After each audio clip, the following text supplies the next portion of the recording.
All right, so I'm outside of a 2020 Honda Civic. This is a hatchback, and this is the EX model. This is your white ivory with your tan and black interior. So I'll touch on the interior here in a minute, but I'm gonna start you at the back of the car and just show you a couple features. So just so you can get a profile view and a back view of the vehicle. So the first thing I want to point out is just key related. The car does have remote start. To use it, I always press the lock button first, and then if I press and hold the remote start button for a couple seconds, it'll fire up, and usually it'll throw the lights on so you can hear it crank up. So that's how it works. It'll run for 10 minutes. If I want to extend that, press that same sequence again, it'll run for another 10. If I want to turn the vehicle off, press your unlock and press the remote start button, it'll turn the car off. So that's just how remote start works. So I'm going to lock the tailgate here, and that way you can see, or I should say the hatch really, and just show you the trunk space first. So it's great. It's fantastic. I've got some good space to work with in back here.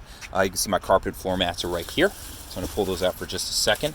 I do have a storage as far as hiding things away if I need to. I have that available to me right there, and it tucks itself away for myself also. Now down below, you'll see I do have a spare in this vehicle, so it's not a tire repair kit like you'll see in some of the other makes that they offer. So it's kind of nice that you have that. As far as your jack and your anything like that, you can see they're hidden right behind there. There's my notifications. So as far as folding the seats down, I've got tabs that I can pull right here. So that's just how it works. So let me throw this in here, and we'll show you the second row of the vehicle. So let's pop it open for you here real quick. In the meantime, I'll just show on this real quick in case you want to look over some of those details, or you can pause it. So I just unlocked the car. Something I'll point out is when you unlock it, it connects to your gas cap too. So your door locks are connected to that. That's how you open it. There's not like a tab in the car.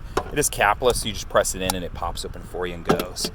So in the back, it's like a neoprene finish material. I don't know that Honda discloses exactly what it is, but that's what it feels like.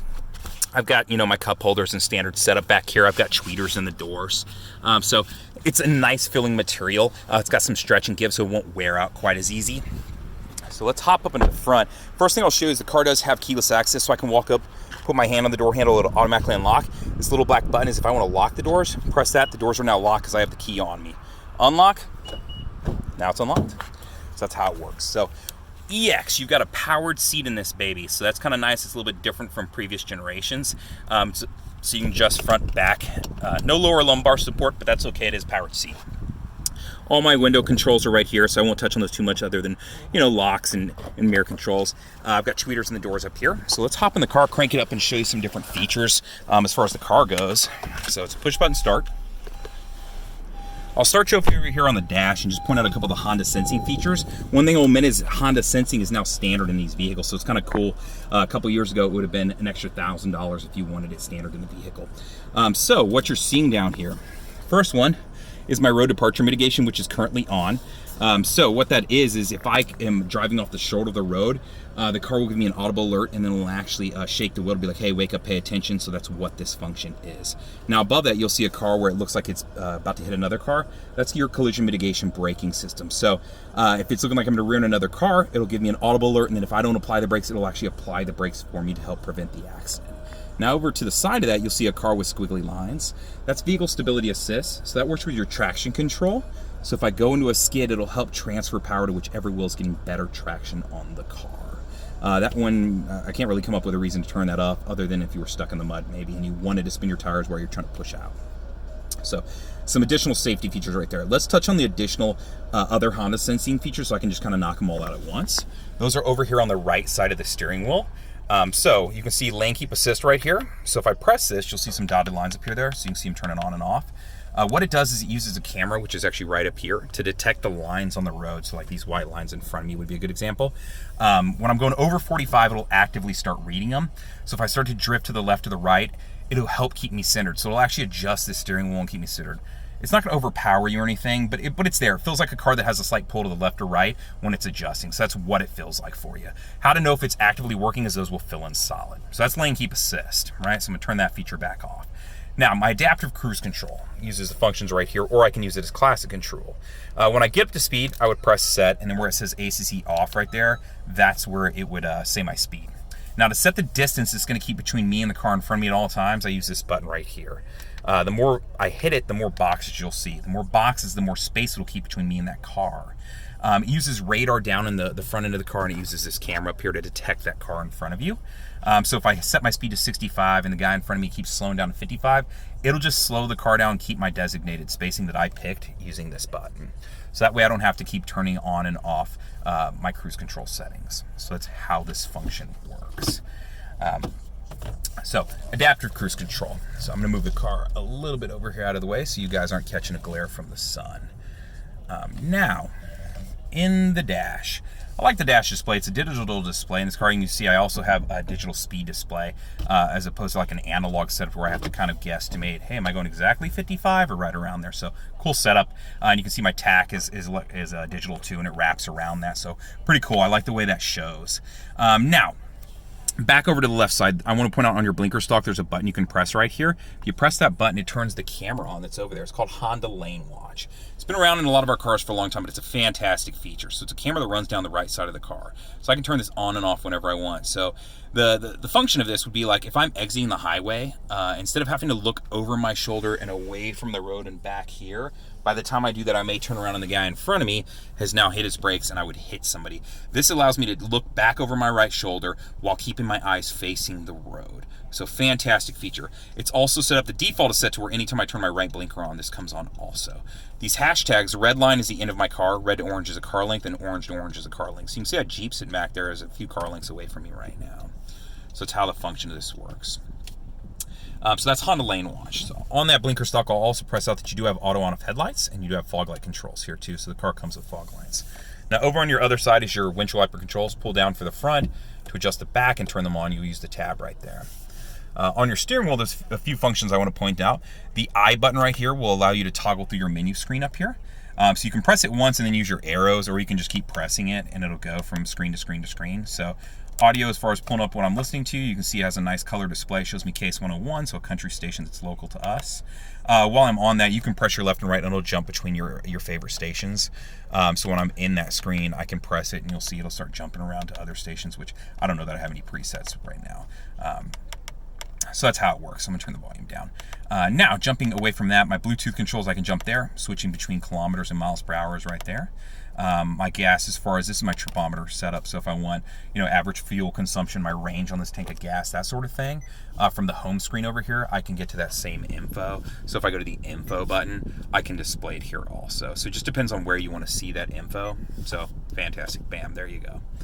So just some different things you can do depending on where you want to see things. So a little bit more customization.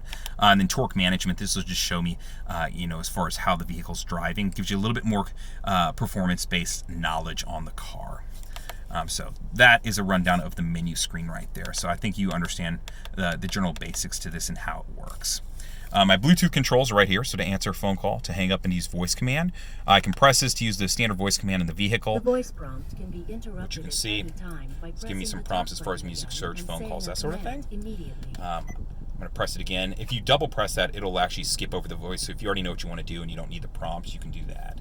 So just something to keep in mind. So I'm back out of that screen. Now, if I have Apple CarPlay or Android Auto pulled up, which would be using right here, I would just need to plug my phone into the USB, which there's a USB down below here, and Honda actually gives you a USB cord, so they've already run it up. It's kind of cool, so it gives you that adapter so you don't have to run your own cord down there and mess with it. You can just plug in directly right here.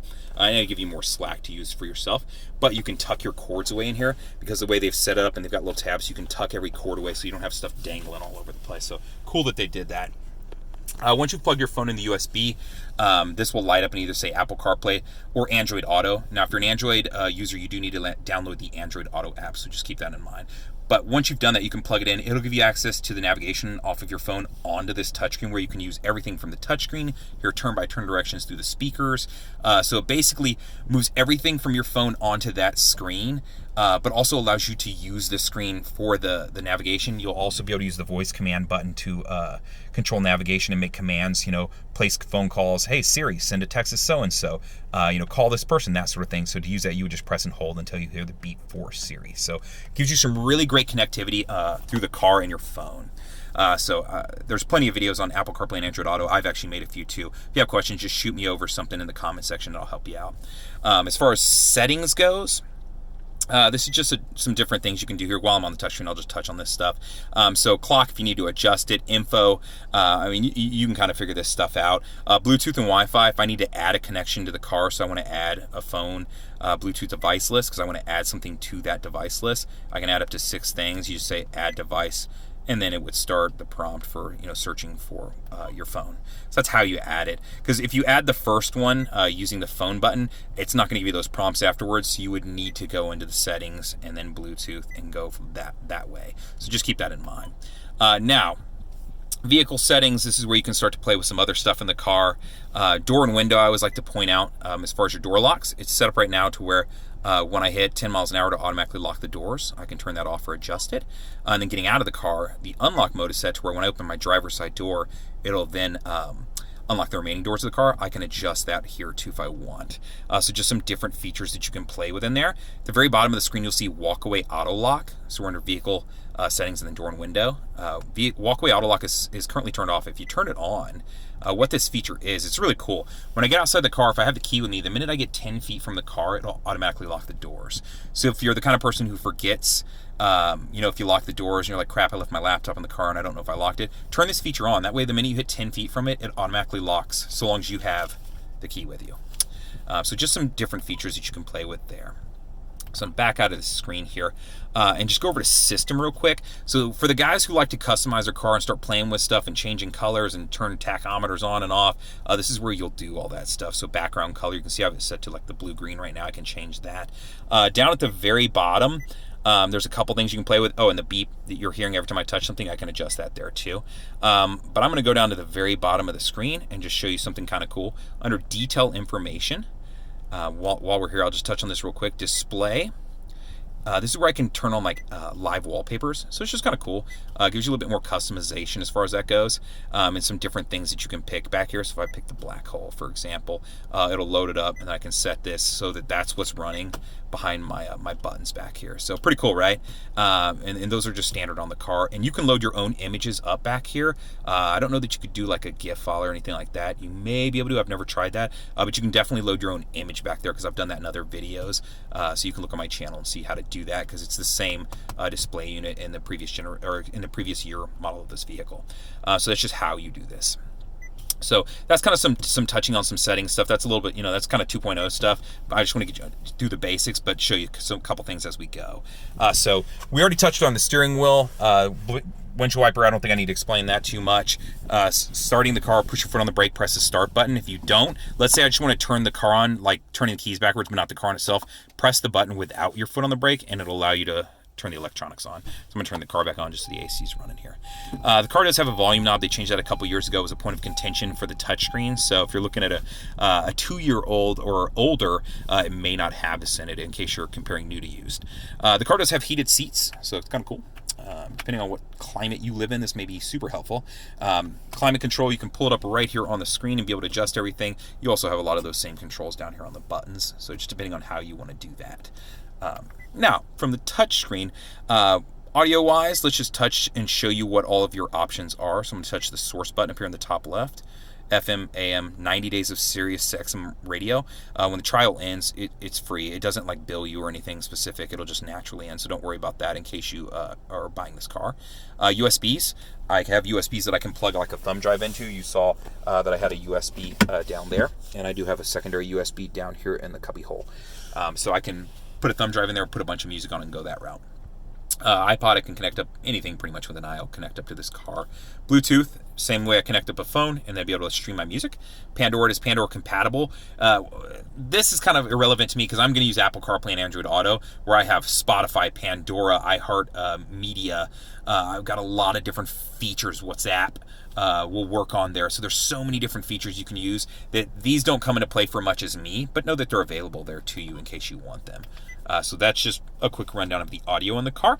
HondaLink, I will touch on this for a second and say that HondaLink does give you one feature for free in every single Honda, and I think it's a really cool one. What it is that if I get into an accident and the airbags deploy, Honda will call me. If I don't answer my phone or answer through Bluetooth, they'll actually send out an ambulance for me if I enable this feature. So whenever you connect up a phone to Bluetooth, it'll prompt you for this. It's just a really cool safety feature. It's a lot like OnStar in the sense of keeping you safe and sending one out to you. and it costs nothing. Now, as far as my other trim levels and vehicles, depending on which level the car you are purchasing or looking at, you may have access to being able to start the car from your phone or being able to control the door locks from your phone. To check on which levels offer what, go to HondaLink.com and you can pull that up. So just so you have an idea for what's going on there. So let me back off of that. So that's kind of a rundown of the touchscreen, just so you have an idea. AC controls we touched on. Brake hold, these 3 buttons get a lot of questions for a lot of people. What brake hold is let me put my seatbelt on here because you have to have your seatbelt on to use this function, and we'll go over it. So the car is running right now, and the car is in park, right? So I don't have to have my foot on the brake. But let's say I was in stop and go traffic. So I'm in drive now, right? If I turn the brake hold button on, I can let my foot off the brake and it's holding the brake. And then I move my 6 feet forward because I'm in terrible traffic and I come to another complete stop. When I come to that stop, it'll now show the hold button again. Now it's holding it. I can let my foot off the brake while the car's in drive. So that's what it is. It's a convenience feature really set up for stop and go traffic. You have to have your seatbelt on though. So if you're using this in like a drive-through, like if I have it in drive and I have brake hold on and I take my seatbelt off, it's immediately going to throw the parking brake on, which you saw there, and it'll light up here and tell me parking brake is engaged. So that way I don't roll into the car in front of me. So there's some safety features built in depending on how you're using this. So I'm going to flip over there. And from that, I will transition over to the parking brake. Parking brake is electronic. To set it and release it. So to release it, I just press down. To set it, I put my foot on the brake and I lift up, and you'll see the LED is set, and that's how I know it's on. So pretty easy to understand. Now, my Econ button, when I press that, you'll see a green leaf pop up on here. What it does is it improves the gas mileage of the car. In doing so, though, how it works, it's the give and take system. So whenever I use the Econ button, I'm going to lose out on a little bit of my acceleration and a little bit of the power in the AC unit, but I'm going to improve my gas mileage. Now, the gas mileage improvement is all relative to the driver, so depending on how I drive is going to affect that. So if I'm a real pedal to the metal guy, I'm not going to see a lot of savings. If I'm more conservative, I am going to see more savings. Most people, I'd say, if you're a conservative driver, just leave it on. You'll never know the difference, and you'll get the better gas mileage. Let's throw it in reverse and show you your backup camera here real quick. I've got 3 different views on my backup camera. So wide angle view, give me a little bit of more on my left and right as far as 170 degrees. Standard backup camera right here, and then one aim straight down. So if I was backing up to another garage, another car, curb, whatever it may be, I can see exactly where I'm getting when I'm doing that. So that's your backup camera as far as that goes. So that's a rundown of that. Standard mirror setup, so it's not, auto adjusting or anything specific. It's just a classic mirror. I do have a moonroof that I can pop open, crack, go that route. You can see that I do have the 2-toned interior in this vehicle. It's nice looking. It has a little bit of a sporty look to it. And I've got the partial racing stripe up the seats. Like I said, it's like a neoprene finish. I don't know that Honda discloses what it is. I think it's a proprietary thing. But it's nice. It's a good looking interior for a stock car that we didn't have custom interior added to. If you have questions, feel free to reach out. You can always comment on the YouTube video. That would be probably the easiest way. If you need a direct answer and I haven't responded back to your YouTube response, you can always call me at 737-443-9555. Those are probably the 2 best ways to reach me. I look forward to your responses. Let me know what questions you have. All the best.